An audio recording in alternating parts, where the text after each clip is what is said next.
In early March 2025, the nation was rocked by the controversial deportation of Kilmar Abrego Garcia, a Salvadoran immigrant who had been living in Maryland for nearly 2 decades. Despite receiving temporary protected status, TPS, due to the dangerous conditions in his home country of El Salvador, Garcia found himself on a flight bound for his homeland.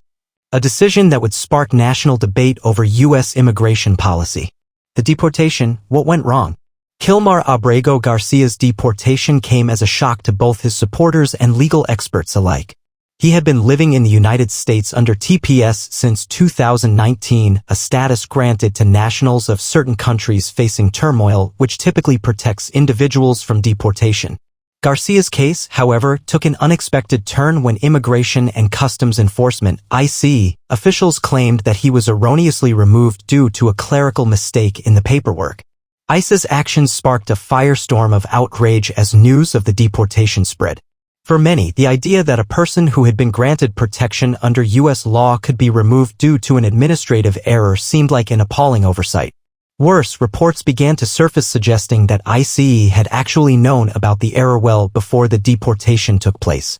Despite this, the deportation was carried out and Garcia was sent back to El Salvador, where he faced serious threats due to the unstable political and criminal environment in the country.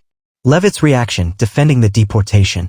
As the controversy over Garcia's deportation mounted, White House Press Secretary Karoline Leavitt found herself at the center of the firestorm. In a press briefing held shortly after the incident, Leavitt defended the actions of ICE, suggesting that Garcia's deportation was justified due to his alleged involvement in gang activities, specifically his ties to the notorious MS-13 gang. ICE acted in accordance with the law, Leavitt stated firmly. Mr. Garcia, as we have evidence to support, was associated with MS-13, a violent gang responsible for numerous crimes in the United States. We do not make these decisions lightly, but national security comes first. We are committed to ensuring that individuals who pose a threat to the safety of our citizens are held accountable. Her comments were met with immediate backlash from advocates for immigrants, legal experts, and even some members of Congress. The fact that Leavitt did not present any concrete evidence to back her claims of gang involvement raised red flags. Critics argued that, without transparency or proper legal proceedings, this deportation seemed like another example of a policy that unfairly targeted vulnerable immigrants. In response, several Democratic lawmakers called for a full investigation into the deportation, arguing that the Trump administration's approach to immigration enforcement lacked accountability. They also criticized Leavitt's comments as politically motivated, designed to deflect from the real issue, a wrongful deportation carried out by an agency that had made a critical mistake. Public outcry and legal challenges. The deportation quickly became a focal point for debates about immigration reform. Activists rallied behind Garcia, demanding his immediate return to the United States and an investigation into ICE's role in the incident. His supporters argued that the deportation violated his rights, especially considering the fact that he had been granted TPS, which should have safeguarded him from removal. Legal challenges were soon launched. A federal judge ruled that Garcia should be allowed to return to the U.S. pending further review, citing concerns over due process and the apparent lack of evidence to justify his deportation. However, ICE pushed back against the ruling, stating that it would be impossible to comply with the judge's order because Garcia was already in detention in El Salvador. This refusal to comply with a federal order raised more questions about the agency's actions and its disregard for the legal process. Leavitt's stance on immigration enforcement.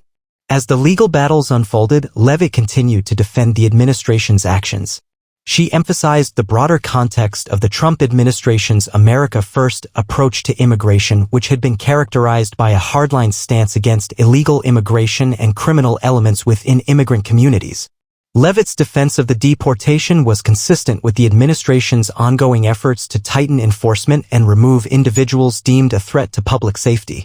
This is about upholding the rule of law, Leavitt said during one of her press briefings. We cannot allow violent criminals, including those with gang ties, to remain in this country regardless of their immigration status. Our first priority is protecting the American people. Critics, however, pointed out that while the administration's rhetoric about national security was compelling, the lack of due process in this case was deeply troubling. Legal experts argued that deporting someone without solid evidence or a fair trial undermines the very principles of justice that the U.S. system is supposed to uphold. As Kilmar Abrego Garcia's deportation continued to dominate news cycles across the nation, the issue took on larger implications for U.S. immigration policy. In particular, Karoline Leavitt's role in defending the deportation raised the stakes. As White House press secretary, Leavitt found herself navigating a complex web of public opinion, legal challenges, and political pressure. Her defense of ICE's actions would have lasting effects, not only on Garcia's case but also on broader conversations around immigration enforcement in America. Leavitt's continued defense: alleged gang ties and national security. Despite mounting criticism, Leavitt remained steadfast in her defense of the administration's actions. During multiple press conferences, she reiterated that the decision to deport Garcia was based on evidence linking him to MS-13, the notorious transnational gang that has terrorized multiple regions in the United States. Leavitt insisted that the public's focus should remain on national security and public safety, rather than on the administrative errors that led to Garcia's wrongful deportation. The fact that we are even discussing this man's deportation in such a critical light distracts from the true threat that gangs like MS-13 pose to our communities, Leavitt stated. This administration has been clear. If you are in this country illegally and you are a danger to our citizens, we will not hesitate to remove you. This rhetoric, while not surprising from an administration that had long advocated for stricter immigration policies, raised several legal and ethical concerns. Critics pointed out that, despite Leavitt's assertions, the administration had not provided sufficient public evidence to justify Garcia's deportation on the grounds of national security or gang affiliation. Without clear, transparent evidence, many believed that Garcia's deportation was an overreach of executive power, potentially setting a dangerous precedent for future immigration enforcement actions. The role of immigration advocates. The growing controversy over Garcia's deportation catalyzed immigration advocacy groups across the country. Organizations like the American Civil Liberties Union, ACLU, the Immigrant Legal Resource Center, and other immigrant rights groups sprang into action, calling for a full investigation into the deportation. They demanded that the administration be held accountable for the apparent mishandling of the case and for violating Garcia's rights under the protections afforded by his temporary protected status, TPS. The deportation of Mr. Garcia is not just a bureaucratic mistake, this is a violation of due process and it represents a gross abuse of power by ICE, said Maria Hernandez, a spokesperson for the ACLU. We cannot allow the government to unilaterally decide who stays and who goes based on incomplete or unverified information. Immigrants have rights in this country, and this case should serve as a wake-up call for everyone concerned with justice and fairness. Legal experts voiced similar concerns, particularly regarding the potential impact of the deportation on future cases. If ICE is allowed to remove individuals without presenting verifiable evidence of criminal activity or gang affiliation, it undermines the entire legal process, explained Professor David Klein of Harvard Law School. Garcia's case is symptomatic of a much larger problem in the system, a system that is increasingly punitive and lacks sufficient oversight. Political fallout and legal challenges. As the public backlash continued, legal challenges to Garcia's deportation intensified. The case moved through the courts, with Garcia's legal team fighting to have him return to the U.S. based on the erroneous removal. At the same time, the media attention surrounding the deportation brought the issue of immigration enforcement directly into the political spotlight. In Congress, Democratic lawmakers, many of whom had already been vocal in their opposition to the Trump administration's immigration policies, seized on Garcia's case as an example of the system's flaws. Senate Majority Leader Chuck Schumer called for immediate hearings to examine ICE's handling of the deportation. This is not just a simple error, Schumer stated. This is part of a larger pattern of disregard for the rights of immigrants and for the rule of law. We cannot allow this to stand. In response, Republican lawmakers, particularly those aligned with the Trump administration's America First policies, rallied behind Leavitt's defense. Senator Lindsey Graham, a staunch ally of former President Donald Trump, expressed strong support for the deportation. We must prioritize the safety of American citizens, Graham said. If someone has links to violent gangs, they have no place in our country regardless of their immigration status. Leavitt, ever the loyal spokesperson for the administration, emphasized that Garcia's case was not about individual rights but rather about the broader safety and security of the American public. We cannot afford to let our guard down. National security and public safety come before everything else, she reiterated. Garcia's legal team fights for his return. While the political rhetoric surrounding Garcia's deportation became more polarized, Garcia's legal team remained focused on securing his return to the U.S. They filed several motions, arguing that his deportation was a direct violation of his due process rights and the protections afforded to him under the law. The case quickly garnered attention not only in legal circles but also in the media, as Garcia's supporters demanded that he be allowed to return to the U.S. and be given a fair chance to present his side of the story. The legal process is not optional, said Claudia Ramirez, one of Garcia's attorneys. We will continue to fight for our clients' rights, no matter how long it takes. This is about more than just one man's case. It's about ensuring that the system works fairly for all immigrants, regardless of their status. As the case moved through the court system, the debate over immigration enforcement grew more contentious. The fight for Garcia's return became a symbol of the broader struggles within the U.S. immigration system. Would it continue to favor security over rights? Or would the courts and public pressure lead to a reevaluation of the policies that allowed for such a controversial deportation? As the legal proceedings surrounding Kilmar Abrego Garcia's deportation continued to unfold, the political and public backlash against Karoline Leavitt's staunch defense of the decision only grew more intense. While Leavitt remained committed to her position, it was clear that her arguments had deepened divisions in the country's ongoing debate over immigration policy. Leavitt's tough stance, maintaining law and order. In a series of public statements following Garcia's deportation, Karoline Leavitt doubled down on the administration's tough stance on immigration, underscoring the need to prioritize public safety over individual cases. Her rhetoric consistently focused on the broader issue of national security, framing Garcia's deportation as an essential step in curbing gang violence and securing the country's borders. We cannot allow individuals who pose a threat to our communities to remain in the United States, she stated. Every deportation is a necessary step to protect our citizens, and we will continue to take action against anyone who puts that safety at risk. Leavitt's message resonated strongly with a segment of the American population that supported the Trump administration's hardline approach to immigration.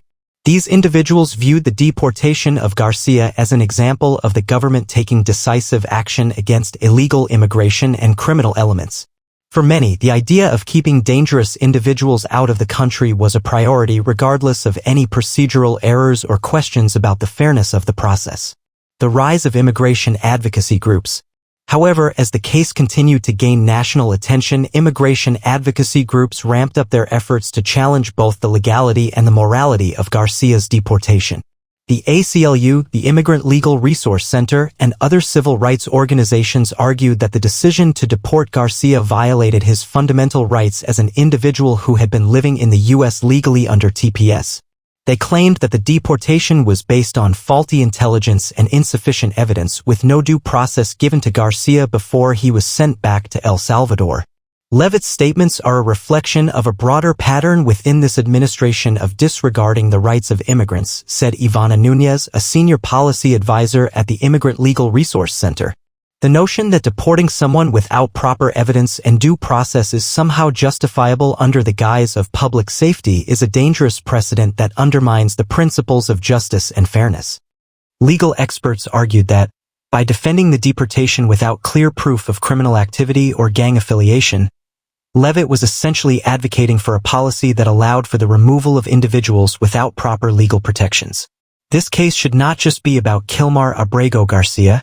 It should be about all immigrants in this country and whether they are being treated fairly under the law, said legal analyst Sarah Patel.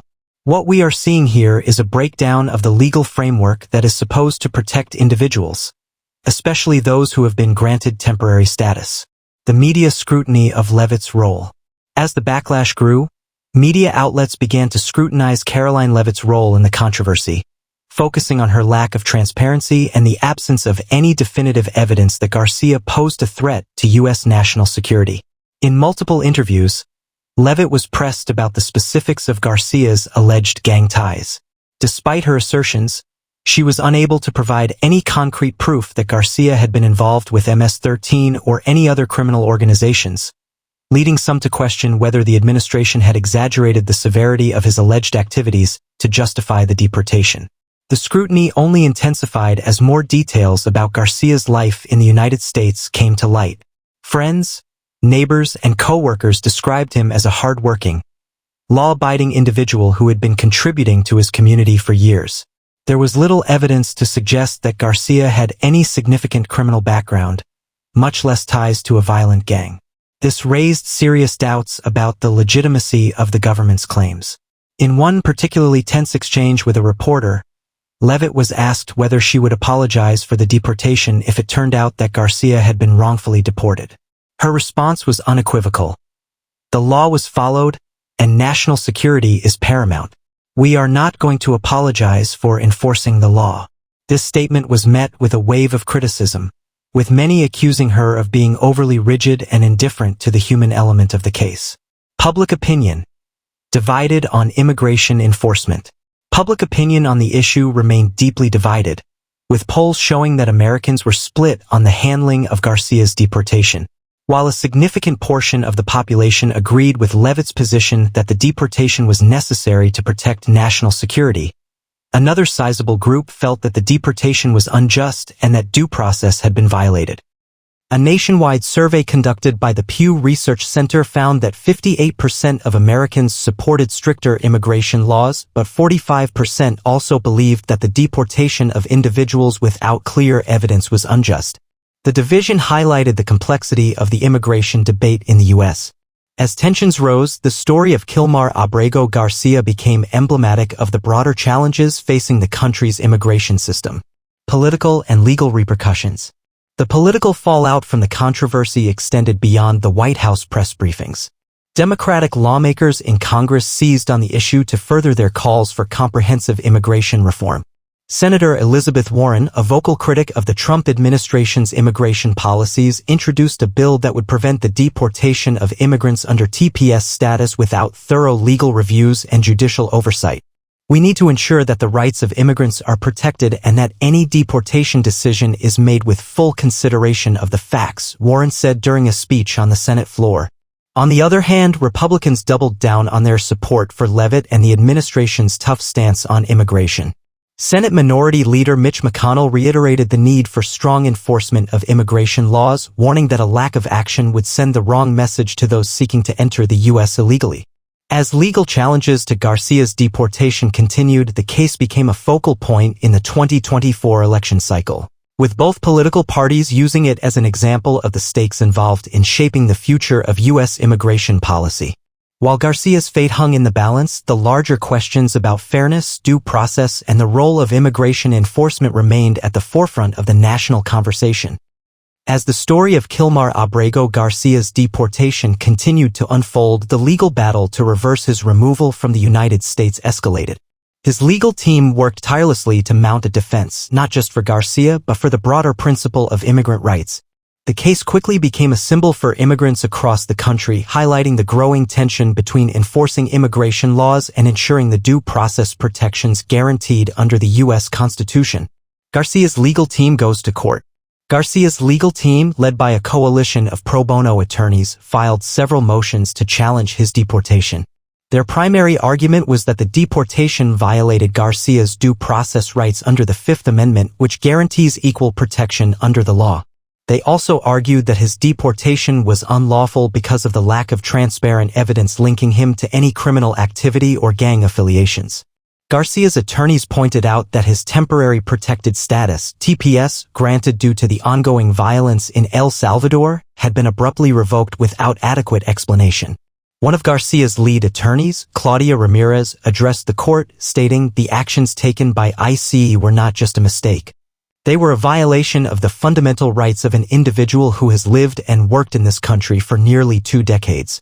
Our client has never been afforded the opportunity to prove his innocence in a court of law, and that is a grave injustice.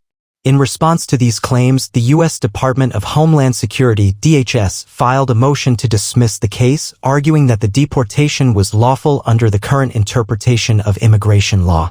They contended that ICE was well within its rights to deport individuals who posed a potential threat to national security, even if they were living under TPS protections. The government's legal team also claimed that the deportation was based on intelligence reports that connected Garcia to MS-13, although they declined to release specific details about the evidence. The legal battle soon became a national spectacle, with advocates on both sides of the debate waiting anxiously for the court's ruling. Garcia's legal team continued to argue that the lack of transparency surrounding the evidence against him should render the deportation null and void. As the case moved forward, it became evident that the dispute was about much more than just one man's deportation. It was about ensuring that the rights of all immigrants were protected, even in the face of strong political pressure. As the court battle unfolded, public opinion continued to shift. Media outlets covered the case extensively, highlighting both the human toll on Garcia and the political stakes for the Trump administration. Television and social media coverage painted a vivid picture of Garcia's life, emphasizing his long-standing connection to the United States and his contributions to the community.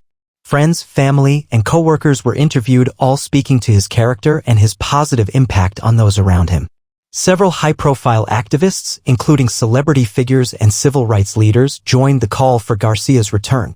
Hollywood stars like Rosario Dawson and John Legend expressed their support for Garcia on social media, urging the public to stand up for immigrants facing wrongful deportation. "This isn't just a matter of one person's future," Dawson tweeted. "This is a matter of fairness for all immigrants in America." Leaders in the immigrant rights movement also rallied behind Garcia's case. "We are standing with Kilmar and all the other immigrants who have been subjected to unfair treatment and deportation without due process," said Erica Andiola, a leading immigration advocate. "This is a fight for the soul of our nation, whether we will uphold our commitment to justice and fairness or continue to allow the abuse of power to dictate the lives of immigrant families." Despite the mounting support for Garcia, Karoline Leavitt remained firm in her position. In multiple press conferences, she continued to defend the administration's actions, reiterating that public safety was the top priority. "This administration will not back down when it comes to protecting the American people," Leavitt said. "We must be willing to make tough decisions even when they are unpopular to ensure the safety of our communities." The court's ruling, a turning point. After months of legal wrangling, the federal court finally issued a ruling on Garcia's case. In a landmark decision, the court ruled in favor of Garcia, ordering his immediate return to the United States. The ruling was based on the court's finding that the deportation had been carried out in violation of Garcia's due process rights and that the evidence against him was insufficient to justify his removal. The court also pointed to the lack of transparency surrounding the evidence that had led to Garcia's deportation. In its ruling, the court emphasized that U.S. immigration law required a higher standard of proof before deporting individuals with legal status. The government failed to provide the necessary evidence to justify the removal of Mr. Garcia, who had been living in this country legally for nearly 2 decades, the ruling stated. Democratic lawmakers, already critical of the Trump administration's immigration policies, used Garcia's deportation as a platform to call for broader reforms. "This case is just the tip of the iceberg," said Representative Alexandria Ocasio-Cortez in a statement. "We are witnessing the cruelty and harm caused by policies that prioritize fear over fairness. We must fight for a more humane and just immigration system that respects the rights of all individuals." As the 2024 presidential election loomed, the issue of immigration continued to be a key battleground. Republicans, bolstered by Leavitt's defense of the administration's policies, leaned heavily into the rhetoric of border security and law and order. "This is about protecting the American people," Senator Mitch McConnell declared during a campaign speech. "We will continue to defend our borders and remove anyone who poses a threat." Conversely, Democratic candidates championed the need for comprehensive immigration reform. They decried the decision to deport Garcia as emblematic of a larger, systemic issue. "We need to change the way we approach immigration," former Vice President Joe Biden said during a campaign rally. "We cannot let politics dictate who stays and who goes. We need a system that is fair, compassionate, and just for everyone." The broader immigration debate, national security versus human rights. Kilmar Garcia's case became a focal point for the broader conversation on immigration policy in the United States. The debate was no longer just about one individual's fate, it was about the larger framework for handling immigration cases and the priorities that guided the nation's immigration system. On one side of the debate, there were those who argued that the enforcement of immigration laws was crucial to national security. Supporters of this view pointed to the importance of maintaining a firm stance on illegal immigration and removing individuals who posed a potential threat to public safety. This group viewed Garcia's deportation as a necessary action to prevent dangerous criminals from gaining a foothold in American communities, regardless of their immigration status. On the other side, advocates for immigrant rights emphasized the importance of due process, transparency, and fairness. They argued that deportations should never be carried out based on vague intelligence or without clear and verifiable evidence. They believed that individuals living in the United States, especially those with legal status like TPS, should be afforded the same rights and protections as any other person under the law. Justice is not just about protecting our borders, said immigration attorney Jorge Rios. It is about upholding the values that make America a beacon of freedom and opportunity for all people. We cannot turn a blind eye to the rights of immigrants, especially when they have been living here for years, contributing to our society. While the Garcia case may have ended with his return to the U.S., the larger question of immigration reform remained unresolved. In the aftermath of the court's ruling, a growing coalition of immigration advocates and lawmakers began to push for systemic reforms to prevent future injustices. One of the central tenets of the proposed reforms was the establishment of clearer guidelines for deportations with a focus on transparency, due process, and a more rigorous review of evidence before deporting individuals. We need a system that prioritizes justice over politics, that values the rights of individuals over fear-driven policies, said Representative Ilan Omar, a leading voice in the immigration reform movement. At the same time, calls for increased border security and stronger immigration enforcement continued to resonate among a large segment of the American public. Many voters felt that the country's borders were under threat, and they supported policies that prioritized national security over individual cases. Looking ahead, the future of U.S. immigration policy. As the nation moved toward the 2024 presidential election, the debate over immigration and the fate of individuals like Kilmar Garcia would continue to shape the political landscape. The case highlighted the challenges of balancing security concerns with the need for fairness and due process in immigration law. For Karoline Leavitt, the future remained uncertain. While she continued to defend the administration's policies, the growing controversy surrounding Garcia's deportation and her unwavering stance on the issue had left a lasting mark on her public image. Whether she could recover from the backlash and maintain her position in the administration would depend largely on the political winds in the months ahead. For Garcia, the legal victory was bittersweet. While he was able to return to the United States, the scars of his deportation would likely remain with him for the rest of his life. His case, however, was far from an isolated incident. It served as a reminder that the immigration debate in the U.S. was not just about policy, it was about the human lives affected by those policies and the moral imperative to ensure that justice, fairness, and due process were upheld for all. As America continued to wrestle with the future of its immigration system, the story of Kilmar Abrego Garcia stood as a powerful reminder of the stakes involved, stakes that would continue to shape the country's immigration laws for years to come.